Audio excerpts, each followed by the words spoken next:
আজকে আমি রান্না করে নিয়েছিলাম ছোট চিংড়ির সাথে সবজি আর কলমি শাক ভাজি। আসসালামু আলাইকুম, কেমন আছেন সবাই?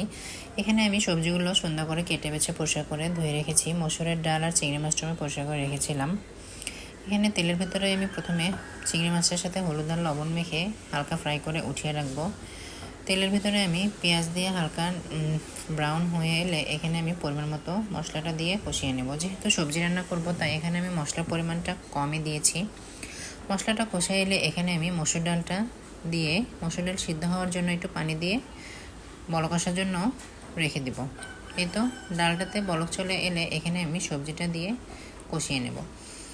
সবজিটা আমার কষানো হয়ে এলে এখানে আমি আগে থেকে ডিপ করে রাখা মিষ্টি কুমড়াগুলো সবজিতে দিয়ে দেব। মিষ্টি কুমড়া দিয়ে সবজি রান্না করলে সবজিটা খেতে অনেক টেস্ট হয়। এখানে আমি কিছুটা টমেটো দিয়ে কষিয়ে নেব। সবজিটা আমার ভালোভাবে কষানো হয়ে গেলে সিদ্ধর জন্য পানি দিয়ে রেখে দেব। এই তো আমি শাকটা সিদ্ধ করার জন্য একটু আলু কুচি, পেঁয়াজ, রসুন, কাঁচামরিচ, লবণ দিয়ে শাকটা সিদ্ধর জন্য বসিয়ে দিয়েছি। কলমি শাকে আলু কুচি দিলে অনেক টেস্ট হয় খেতে। সবজিটা আমার প্রায় হয়ে এসেছে। এখানে আমি আগে থেকে ভেজে রাখা চিংড়ি মাছ, কাঁচামরিচ আর ধনিয়া পাতা দিয়ে বাগার দেওয়ার আগ পর্যন্ত ঢাকনা দিয়ে রেখে দিব।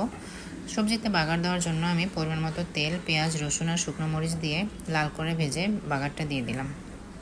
শাকটা ভাজি করার জন্য আমি বেশ খানিকটা তেলের ভেতরে বেশ খানিকটা পেঁয়াজ, রসুন লাল করে ভেজে নিয়ে শাকটা আমি ভাজি করে নিয়েছি।